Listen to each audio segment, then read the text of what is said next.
Hola, soy Sergio Barrejón. Os doy la bienvenida a Exigencias del Guión, la voz de los guionistas.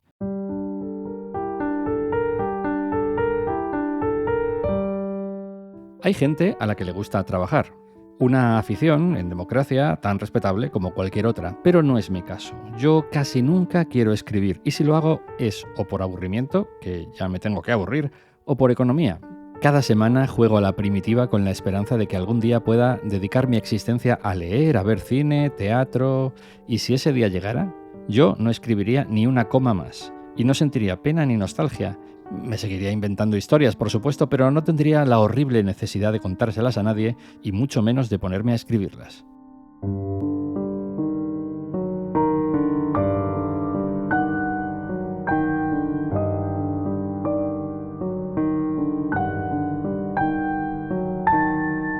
Son palabras del dramaturgo Adrián Perea, nuestro invitado de hoy. Licenciado en Dramaturgia y Dirección de Escena por la RESAD y con un máster de guión de la Carlos III, Adrián Perea es un prolífico dramaturgo de solo 30 años de edad, cuyos títulos más recientes son la exitosa comedia Observen a estos hijos de puta y la producción del teatro español Miura, el último comediógrafo.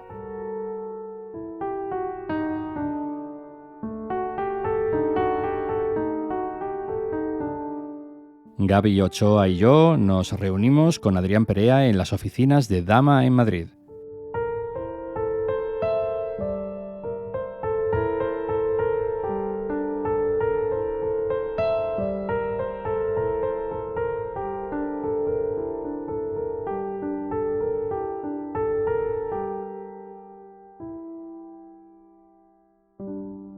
A ver, Adrián, ¿tú eres más de sticomitia o de narraturgia? Ostras, ojo, empezamos fuerte, ¿eh?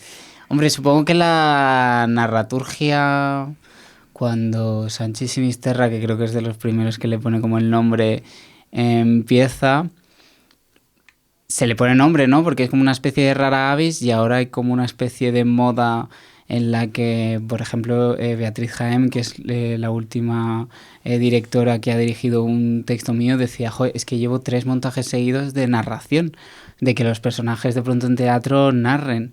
Y es una cosa que se ha puesto muy de moda, pero es que es realmente útil, sobre todo en teatro, que a diferencia del cine, la dificultad que tiene es expresar todo lo que ocurre con palabras. Entonces la narración tiene como esa cosa, digamos, más fácil, pero también para pasar de un espacio a otro, de comentar algo que el personaje no puede comentar de forma dialogada, pero de pronto el narrador sí lo puede hacer.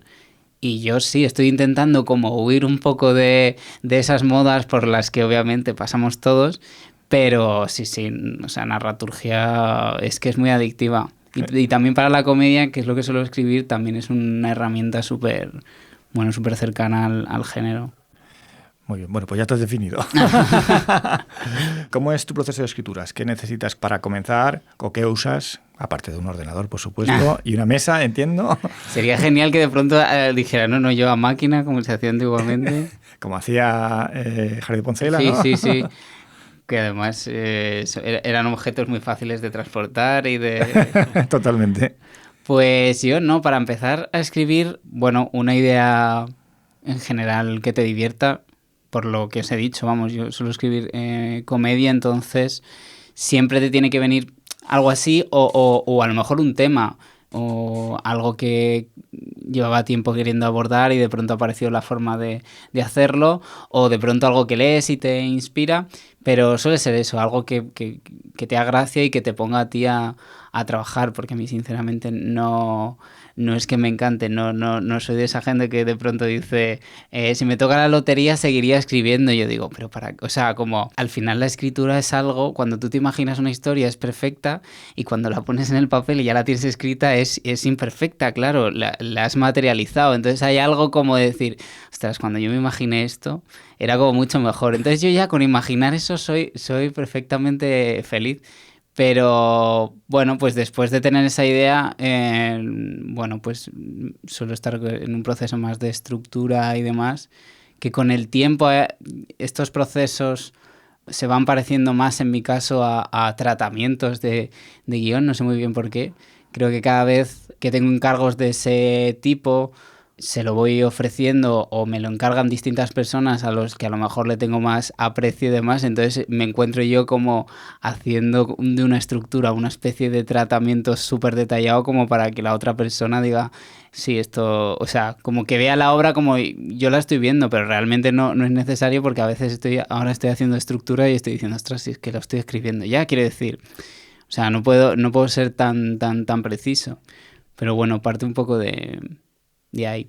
Pero, o sea, estructuras y luego lo que haces es dialogas posteriormente, cuando ya Sí. es el ok, por así decirlo. Sí. Hago, bueno, una tabla normal de Word. Un esquema, vamos. Un esquema, sí. A un lado el número de escena, en el medio, digamos, una descripción de la trama o de lo que pasa y generalmente también con algún diálogo y demás. Y al lado pongo como unas posibles páginas que se vayan sumando, ¿no? Para que al final la gente diga, vale, esto va a durar hora 40 o no tanto. Aunque en teatro no es tan exacto como en cine, ¿no? Que en 20 páginas son 20 minutos. En teatro, pues depende de también cómo se escriba, porque como cada autor escribe de una forma y con un tipo de letra y como de una forma así más libre, siempre es un poco más complejo. Hay gente que lo mide por palabras, pero bueno, yo con mi sistema, digamos, más o menos, sí, unas 60 páginas es una hora 40. Pero esto yo no lo relaciono para nada con lo que yo sabía de la escritura teatral, que es más lo que acabas de decir, que cada uno escribe un poco como le apetece, o eso es lo que yo entendía. O sea, lo que acabas de describir es un sistema súper profesional que seguro que tus clientes agradecen y te tienen en un altar, ¿no? Por tener ese proceso tan controlado casi como en una producción de una serie diaria. O sea, tienes Claro. una escaleta por escenas y además una previsión de las páginas que va a extenderse. Claro, pero también me viene a mí muy bien, ¿eh? Yo soy muy maniático como del orden y de la tal, y yo también necesito saber que lo que estoy escribiendo va hacia un lado. Y entonces, primero es una herramienta para mí, pero también es una herramienta para dar seguridad a la persona con la que... Depende también si viene un proyecto. Obviamente, si es un proyecto para mí, hago un esquema mucho más... Esto pasa, esto tal, no sé qué, pero cuando es alguien... Bueno, pues eso, como que yo... No sé, quiero convencerle más o le tengo más aprecio que a mí mismo, intento que sea así de detallado. Y bueno, hemos hablado de estructura, pero sin embargo, claro, siempre está este dilema, ¿no? De que antes el huevo o la gallina, que antes la estructura o los personajes, ¿no? Ujú. Entonces, ¿cómo trabajan los personajes? Van apareciendo. Lo que yo me he ido sorprendiendo ahora, que justo he estado haciendo 2 proyectos, o sea, ahora empiezo con 2 proyectos teatrales a la vez, uno coescrito y otro solo de mi autoría, y me he dado cuenta que he estado muy acostumbrado a hacer estructuras, o en las últimas obras que tengo, estructuras de sketches, de escenas autoconclusivas. Entonces, claro, eso, la facilidad que te daba a la hora de crear personajes, eran personajes arquetípicos que de pronto el trabajo más era en la propia estructura de la escena o en lo que quería contar, ¿no? Y ahora me he encontrado de pronto, de golpe, con 2 obras, con personajes que tienen un desarrollo y demás, y es como, ostras, estaba muy acostumbrado a hacerlo muy rápido, como ese proceso, ¿no? Como de no darle tanta importancia. Pero a medida que voy estructurando también se van construyendo, porque, bueno, los personajes van teniendo un poco las características que la propia estructura te pide para que se desarrolle. Es una cosa que va un poco en común. Hombre, los vas pensando, pero se van desarrollando y yo los voy descubriendo en esa estructura, aunque luego más adelante puedan cambiar o puedan desaparecer o puedan... Pero sí es en ese proceso. Y para hablar de todos los procesos un poco de la escritura, que estamos aquí en el proceso de la escritura, pero claro, hay un momento que se salta a los ensayos. No sé si tú, bueno, sé que en Miura eres el dramaturgo, pero claro, hay una persona que dirige. No sé si sueles estar vinculado, cómo varía el texto, estás hasta el último momento. Pues mira, en Miura, que es este último texto que he estrenado, ha pasado una cosa muy curiosa, que es que cuando yo lo he entregado, claro, el teatro es literatura dramática, por tanto también se publica. Cuando ellos han empezado a ensayar, ha empezado el proceso de publicación del texto que yo entregué. Y a medida en que iban ensayando, se han dado cuenta que había cosas que escritas funcionaban leídas o sí, escritas, pero en escena no, se hacían largas o no terminaban de encajar, o había cosas que no se habían explotado en el texto que en escena sí. Y entonces se decidieron introducir, pues dentro de un monólogo que tiene Miura, se introduce como una pequeña escena de cosas que están sucediendo, y eso en el texto publicado no está. Igual que hay partes que se han cortado y en el texto sí. Y la directora tenía como una preocupación por eso, decir, madre mía, pues no va a ser igual. Y yo dije, es que no importa, porque lo bueno que tiene el teatro es que como literatura dramática está escrito, o de ese modo yo lo intento escribir, para quien no pueda acceder a la obra vista, la pueda leer y a través de la narración y de las herramientas de estructura dramática pueda imaginar esa obra.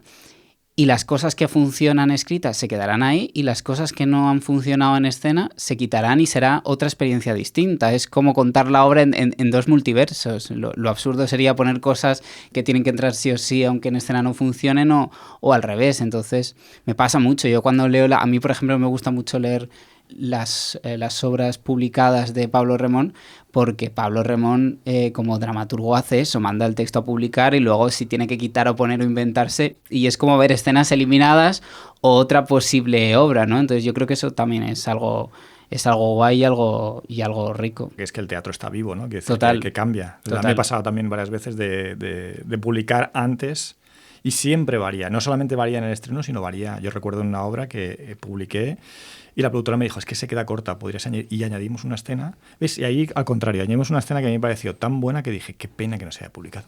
No sé si sabéis esta anécdota que a mí me fascina y habla mucho de cómo es él. Juan Mayorga cambia sus textos en el propio ordenador, pero una vez que se han estrenado, que se han publicado o que lleva 15 años publicada. O sea, claro, es una cosa de que se levanta un día y dice, ostras, no, esto está mal. Y lo cambia él en su ordenador, que dices, ostras, eso va mucho más allá, ¿no? Cuando la pregunta de ¿cuándo pones el punto y final, de verdad?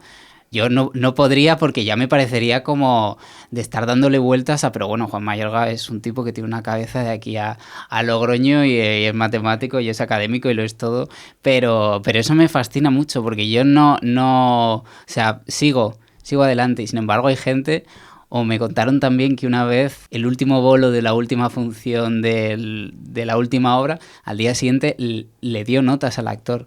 O sea, un actor estaba recibiendo obras de una obra que no iba a volver a hacer, ¿no? Y eso habla mucho del proceso creativo del propio creador, de quedarse tranquilo. De hecho, esto que estabas diciendo es un poco el sueño de un director de cine.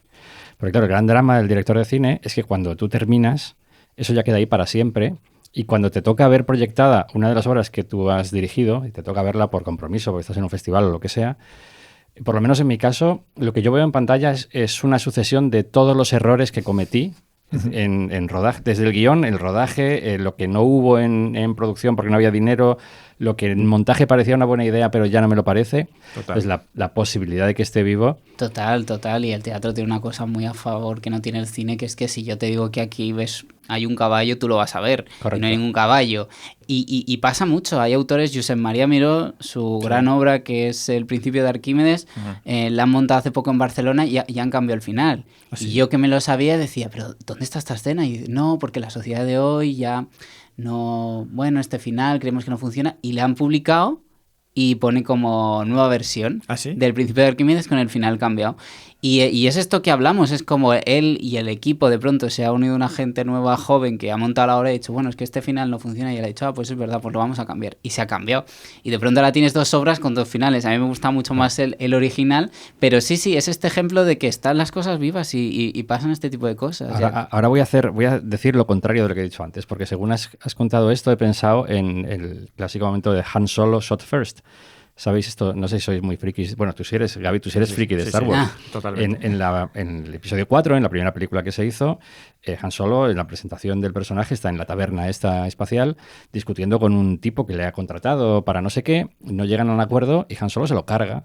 Hay un momento en como que los dos desenfundan, pero Han Solo dispara el primero.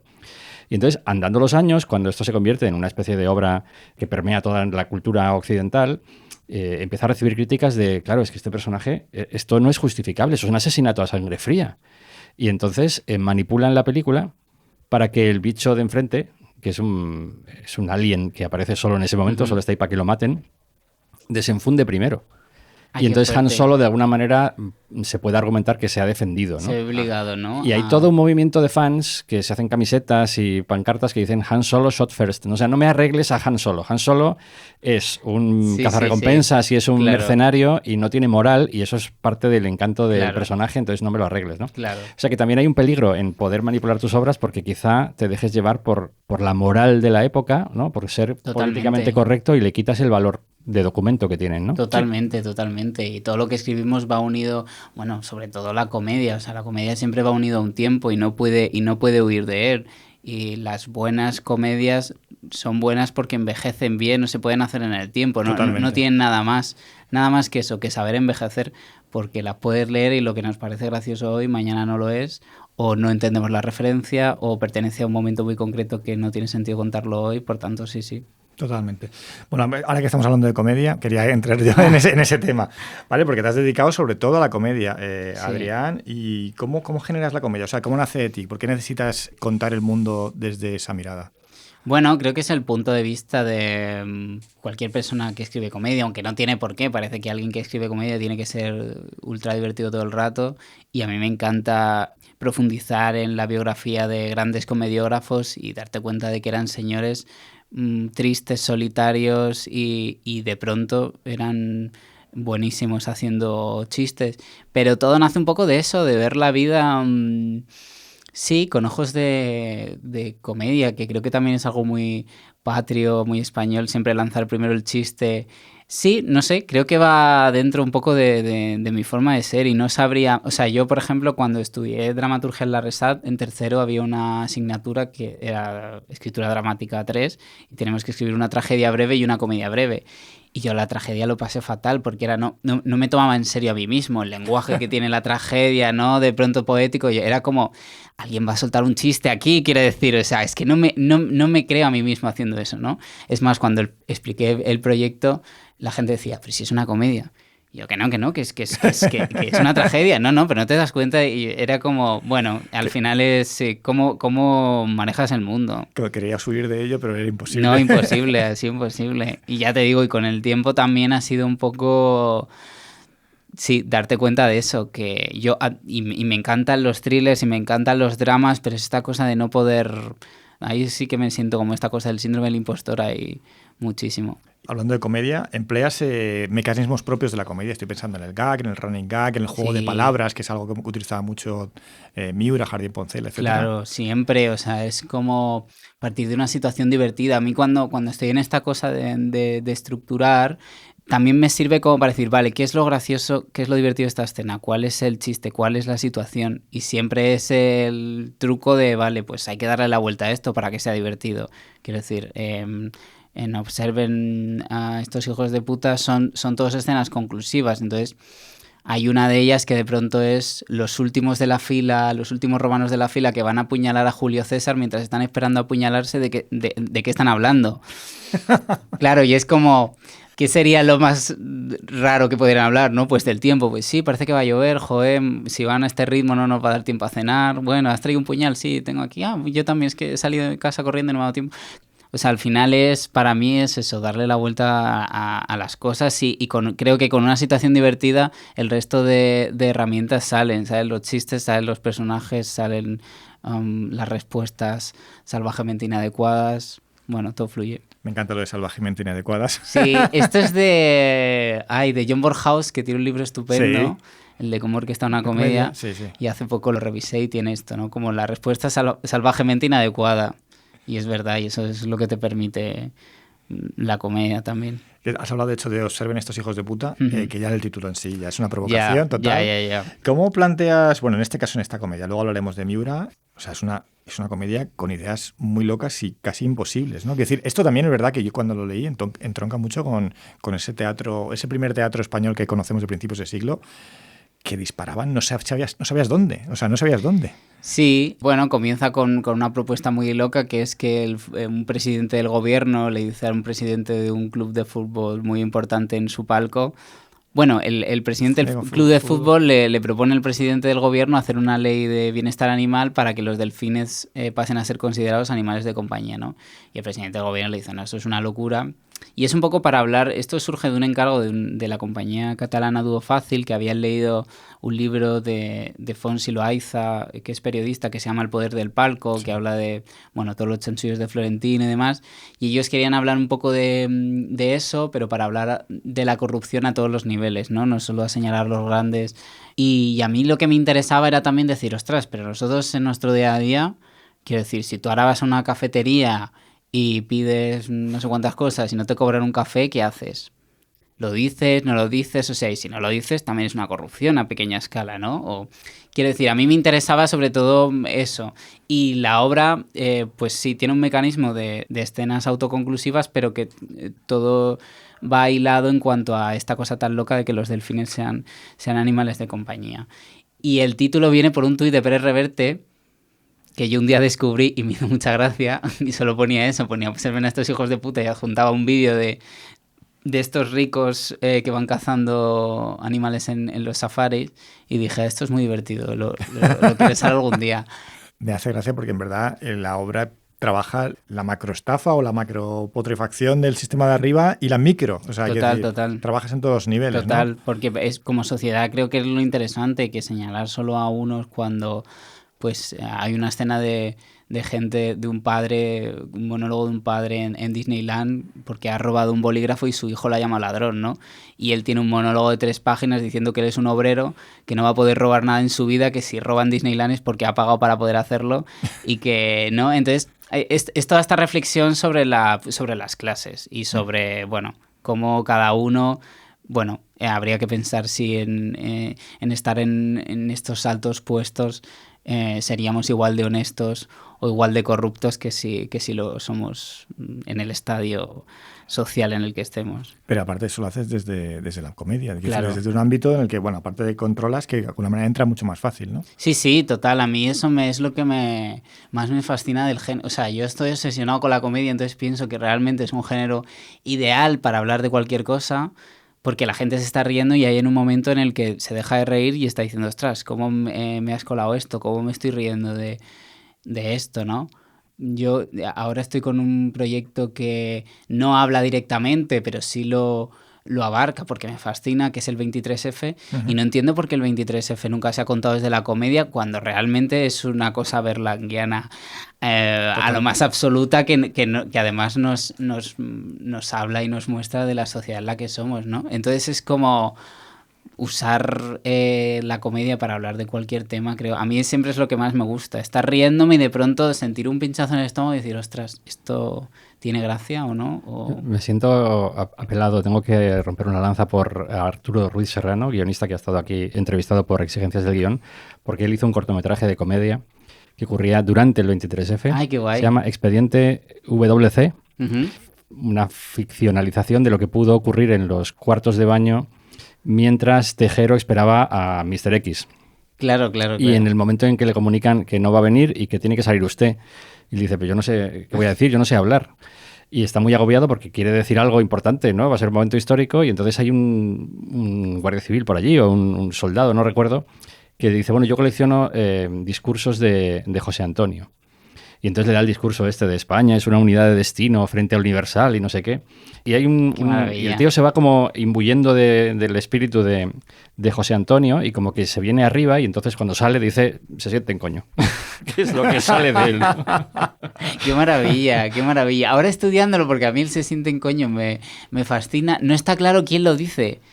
Hay como mucho barullo y es como una especie de... O sea, no está claro... No está claro lo que fuera Tejero. Igual que el de quieto todo el mundo, obviamente sí. Lo dice Tejero. Se sienten coño, no está claro si lo dice Tejero, si lo dice un general, en qué momento se dice... O sea, parece ser que se dice cuando están todos los disparos, pero como no se oye nada... Y hay un montón de cosas del 23F que dice... Tú lees cosas y dices, la gente entraba, salía, en la cafetería se bebieron todo, botellas de champán, y tú dices, pero si es que hay tanto universo por solo lo que pasara en esos baños... Hay una serie de comedia, hay 6 episodios. Total. Vale, de hecho estábamos hablando del 23F, que es algo histórico, y si también has trabajado algo histórico, que es, vamos a Miura. ¿Cómo nace el proyecto? No sé si es un encargo, si a ti te fascinaba la figura de Miura, porque bueno, has dicho que sí que habías visto la biografía de muchos comediógrafos, y un poco cómo llega a ti el proyecto y cómo desarrollas, distinto a Los hijos de puta, que le llamas tú. Sí. Sí, es que hemos normalizado, o sea, yo ya mi vocabulario, al principio cuando hacíamos lo de los hijos de puta era como, claro, la palabra no estás acostumbrado, pero ya también era, bueno, parte del proyecto que quería hacer eso, ¿no? Bajar un poco o desmitificar o quitarle importancia a esta palabra que parece tan, y lo es, tan fuerte. Y claro, es que yo ya con los de la compañía nos saludamos, hijo de puta, ¿qué tal? No, pues tengo un vuelo de los hijos de puta. O sea, se ha convertido en una palabra muy normal. Entonces, claro, es verdad que a veces hablo como una facilidad, no, los hijos de puta.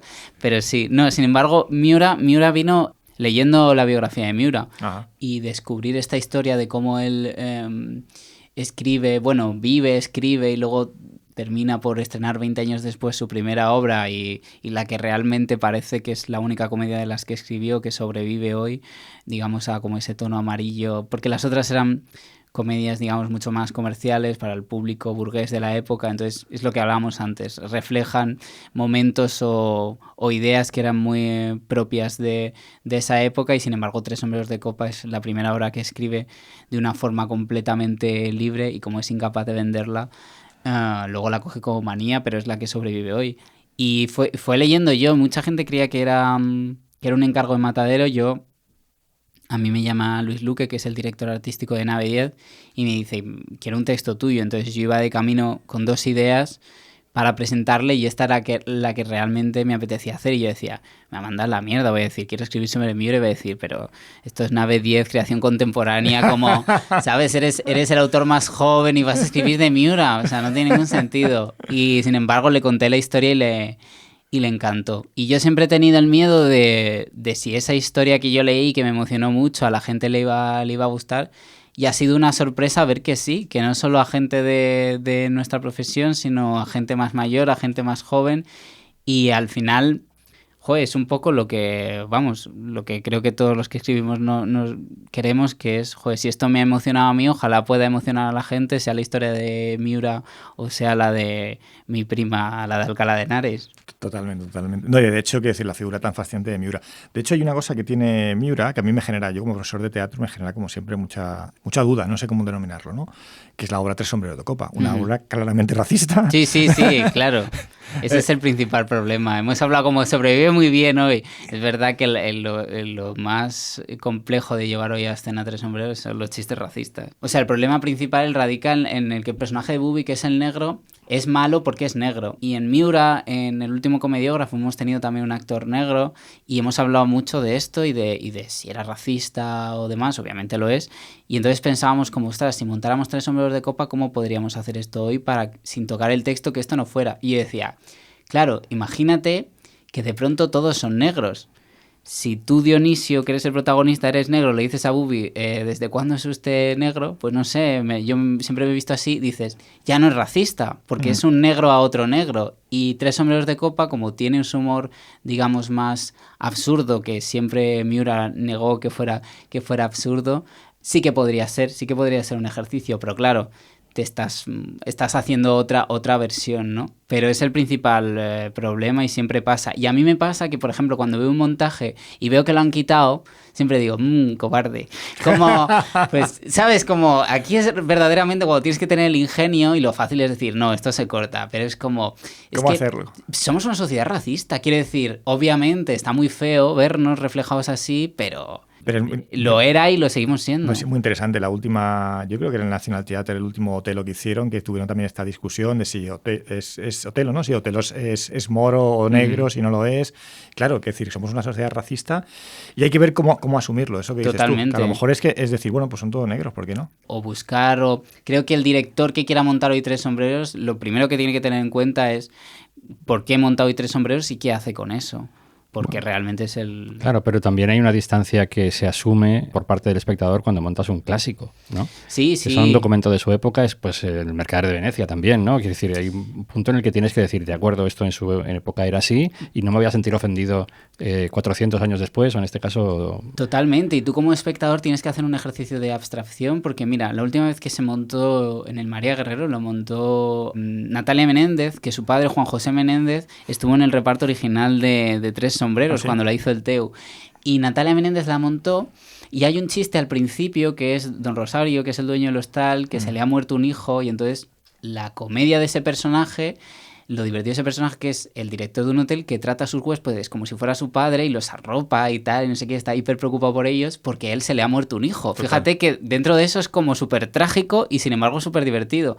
Un hijo que pequeño, pobrecito, se cayó al pozo. ¿Qué pasó? Cuando se estrena, pocos días antes había sucedido la noticia de este niño de Julen que se había caído en un pozo, se había muerto, ¿os acordáis? Wow. Claro, llega el momento del actor, no, porque ese pobre mío niño que se cayó al pozo hizo ping y se acabó todo. Claro, de pronto en el patio de butacas, un silencio. Ostras, imagínate.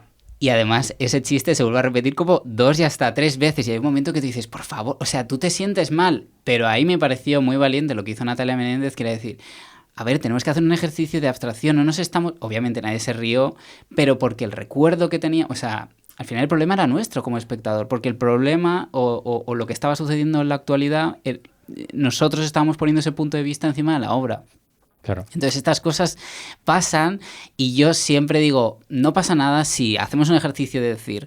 no se está refiriendo a eso o si no me hace gracia este chiste no lo río o está tratando a una sociedad que obviamente era racista y hoy vamos a pensar que somos un poco menos racista aunque lo dudemos, pero sí, es que te encuentras con estas dicotomías que en el drama no ocurren, porque en el drama sería dramático y nos apelaría a algo que sigue ocurriendo hoy, entonces sería redonda, sería la gran obra porque sigue ocurriendo. De hecho, esa duda que yo me planteaba, por otro lado decía, es que Tres Sombreros de Copas sigue siendo, digamos, muy actual y muy divertida. Es decir, habla de nuestras penurias, es decir, este señor que se va a un pueblo perdido, habla de un mundo ilusorio, habla de tantas cosas, ¿no? Que dices, es que nos sigue interpelando como comedia, es verdad que la comedia tiene problemas que son inherentes a nuestra época.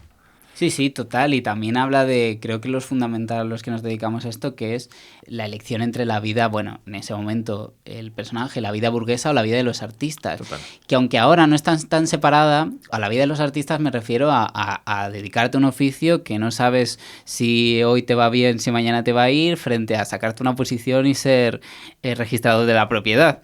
Ese conflicto, ¿no? Que pasa todavía a muchos amigos, y bueno, a mí, por ejemplo, mis padres me dijeron, dramaturgia, no sabemos lo que es, pues bueno, vale, pues haz lo que quieras, pero todavía hay amigos que dicen, no, quiero ser actor, y sus padres dicen, bueno, pues estudia antes algo...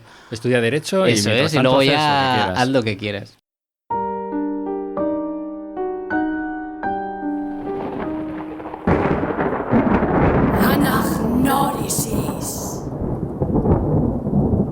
El análisis en verdad es que vamos a hablar de dinero y de precariedad. Sí, en vale, este estupendo. podcast. ¿Cuánto has cobrado más y cuánto menos? ¿Cuándo crees que debería comprar un texto? ¿Por qué? ¿Y por qué no hablamos de dinero? Eso a mí me molesta siempre. Yo a veces, no sé por qué, no tengo ningún problema de hablar de dinero y siento como cuando hablo de dinero así en sitios públicos o como que de pronto soy una... ¿Sabes? Todo el mundo se queda como parado, nadie muestra ninguna expresividad y es como, ¿pero por qué no se habla de esto? Quiero decir... Yo no he sabido lo que se cobra por un texto teatral hasta que de pronto he llegado a la industria y he visto que más o menos, bueno, industria, al mundo del teatro y he visto lo que más o menos se cobra. Pero tú preguntabas a la gente, no, depende, y no pasa como... creo que el sindicato de guionistas que hay bueno, te das de alta no, por lo que tengo entendido en Alma, pasas tu contrato a tal y te dicen, ¿te están timando o no? ¿Deberías esto? Aquí... Está la sociedad de autores de teatro y no se establece ningún precio porque creo que la postura de Ignacio del Moral es que es un libre mercado y que cada uno decidirá por qué cobra y por qué no. Y tú dices, ya, pero dentro de unos límites razonables. Claro, efectivamente, también, aquí me están timando o no. Yo debería puntualizar que en el sindicato de guionistas ahora sí que hay unos precios mínimos, pero que son parte de un convenio colectivo para guionistas que trabajan por cuenta ajena en una estructura de series o de programas. Uh-huh.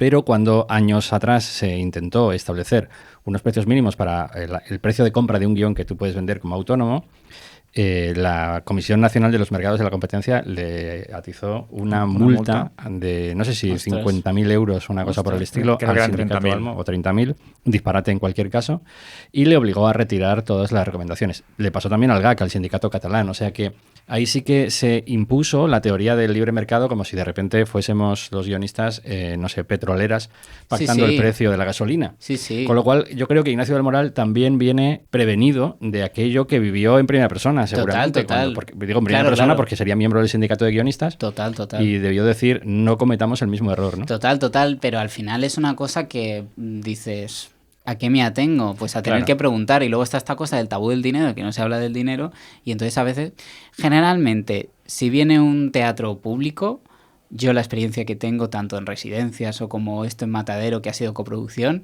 un texto teatral son 6.000 euros. Es como la base normal. A partir de ahí yo digo, ostras, sube todo. Ya en los últimos, esto como digo, voy a pedir 7.000 en lo último. Pero, y dices, bueno, que coproducen también unos amigos, digo, bueno, pues 6.000. Pero dices, ostras, ¿por qué si sube todo no sube? ¿Sabes? Pues a mí me encantaría empezar a pedir 7.000 euros, pero hay que ir haciendo eso, aunque te digan que no, o lo dejes en 6.500, porque al final yo digo, yo no voy a cobrar toda la vida 6.000 euros por un texto, cuando por un guión, y no tiene nada que ver, se cobran 30.000. Son procesos distintos y no llevan el mismo tiempo, y se supone que también lo que no cobras por una parte del encargo de ese texto de cero lo vas a cobrar en derechos de autor, pero claro, también depende de la vida que tenga ese espectáculo. Total, de hecho es la pescadilla que se muere la cola. Claro. Muchas veces de esa compañía que a lo mejor tiene menos recursos dice, oye, bueno, te pago menos, pero como en derechos de autor lo vas a asumir, dices, ya, pero los derechos de autor son otra cosa. Claro. Y sí que es verdad que, bueno, que ha pasado, a mí me ha pasado que he cobrado mucho más de derechos de autor que el propio texto en sí cuando lo has cobrado, ¿no? Claro. Pero esos 6.000 euros no son un adelanto con cargo a los futuros derechos de autor. No, Eso para es nada. No, dinero que va a tu cuenta. Bueno, que no, luego en realidad no son 6.000 euros, porque claro, luego tienes que ser autónomo. O sea, ningún teatro público te contrata como dramaturgo. Entonces, entre factura y tal, no sé qué, pues en neto se quedarán 5.000, con suerte. Que está bien, que no digo que no haya que pagar impuestos, pero como que al final tampoco es real esa cifra, que es menos. Entonces, bueno, y luego los derechos de autor, obviamente, tampoco es entero, porque si en nuestro caso en teatro, que puede ser o por SGAE o por ti mismo si lo quieres hacer, o otra persona que se encarga de hacer eso también tiene un porcentaje, también hay que quitarle un IRPF, entonces tampoco es como para tirar cohetes. Pero sí, a mí lo que me gustaría es que no nos rindiéramos a los 6.000 euros y que fuéramos avanzando, porque si está subiendo todo, quiero decir... Si la bolsa de compra sube... Claro, o sea, y cuando lo bueno de ser autónomo es que tú eres tu propio trabajador, entonces tú deberías negociar eso, pero bueno, dependiendo un poco también de las circunstancias. Claro, pero 6.000 euros, ¿cuántos textos como ese puede llegar a un dramaturgo a vender en un año? Es que claro, yo ahora por ejemplo estoy escribiendo 2, pero uno está mucho mejor pagado que el otro. También porque se hace en otro país, que tienen otro tipo de pago y obviamente se paga más. Entonces... pues muchos, obviamente no puedes vivir solo de escribir obras. O sea, lo guay sería que llegara un momento en el que se fueran acumulando, que es también a mí lo que ya este año me pasa, porque Miura está de gira, Los hijos de puta están de gira, he adaptado, que tampoco es mucho, pero el musical de Rent, que también va a girar, y al final va a haber un día que de pronto digo, ostras, tengo 3 obras a la vez, y eso... puede empezar a ser realmente un negocio y puede empezar a ser, pero claro, es copar o que se dé la casualidad de estar. Entonces, bueno, yo soy una persona que tiene 28 años, recién cumplidos hoy, que no pago un alquiler porque, bueno, estoy tratando de ahorrar lo máximo posible para en algún momento dar la entrada a un piso. Utópicamente puede ocurrir. Pero yo sí que vivo de esto, pero también mis gastos a vista de futuro, yo hice un máster de guión y la idea es intentar en algún momento entrar en guión para separar un poco más esta cosa autoral del trabajo de guionista, de trabajar y de cobrar un salario que pueda mantener también esa autoría, porque si no obviamente es imposible. Vivir solo de la dramaturgia Es que, quiero decir, Jordi Galcerán, que le estrenan por todo el mundo y es el autor español vivo más representado, pero el resto, pues... Sobrevivimos, efectivamente. Totalmente. Bueno, felicidades por tu cumpleaños. Gracias. Eres insultantemente joven. Ya cada vez menos, ¿eh? Hoy me han mandado un vídeo en la compañía de Miura y uno decía, a ver si cumples 30 ya. Como de, por Dios, no vas a llegar que nunca. Te quiten el carnet joven. Y a mí ya, y yo como me voy acercando yo lo voy viendo. Pero es verdad que digo, bueno, todavía tengo un poco de margen. Pero...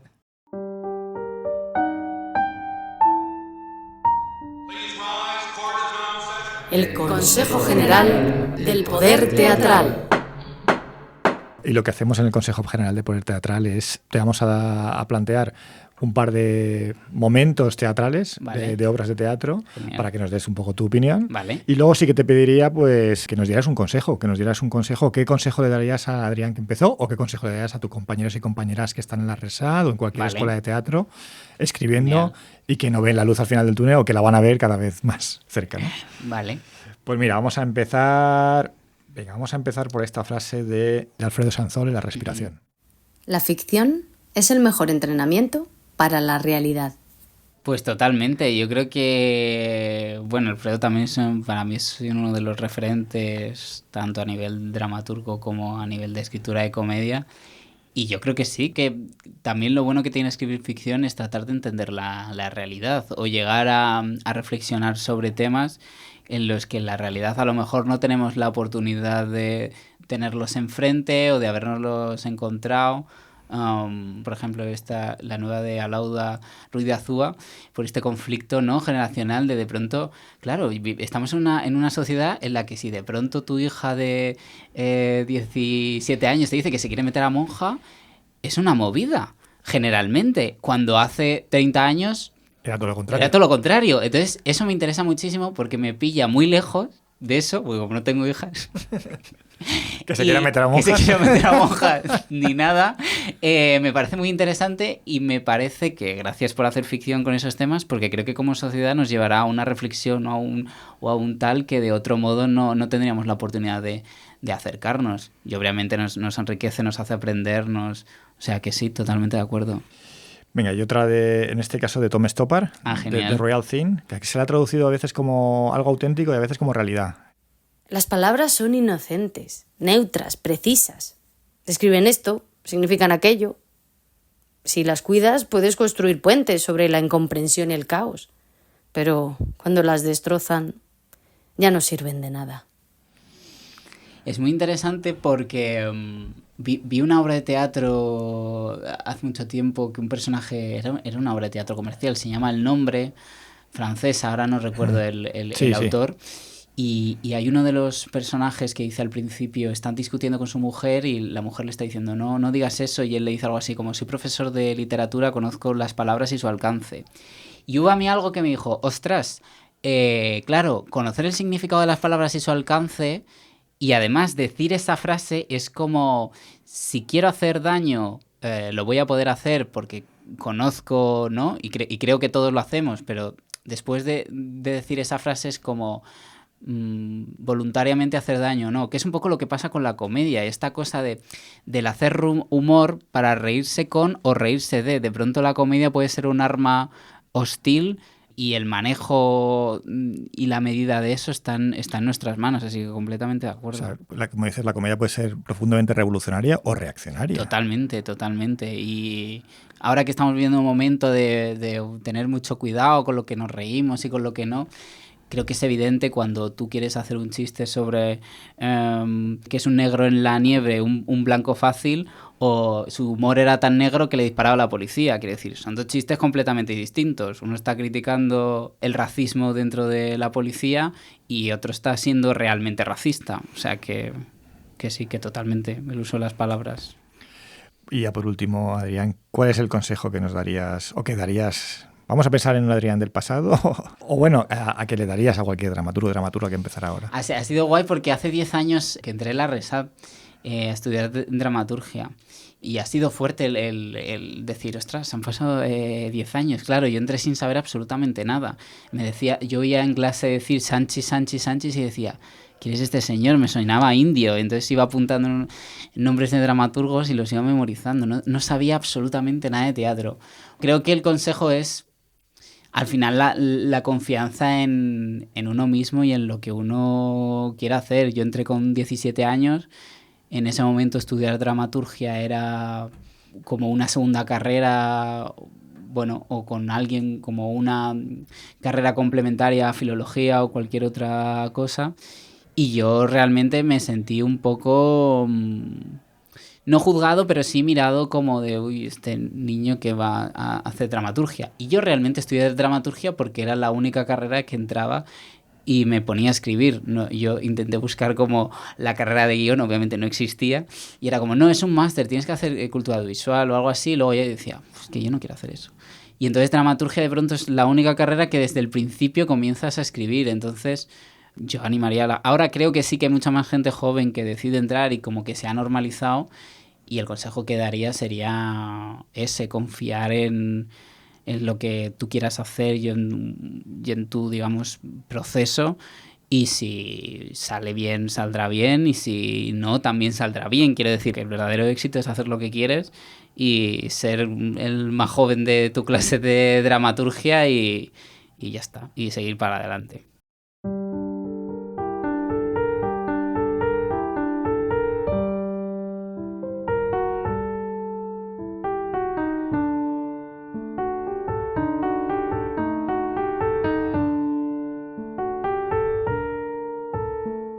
Gracias por escuchar Exigencias del Guión. Redacción, Gaby Ochoa. Locución, Chus de Castro. Diseño gráfico, Jorge Espejo. Música, Ana Álvarez Prada. Puedes contactar con nosotros en el teléfono de España 613 00 6650 y en el email podcast@exigencias.es.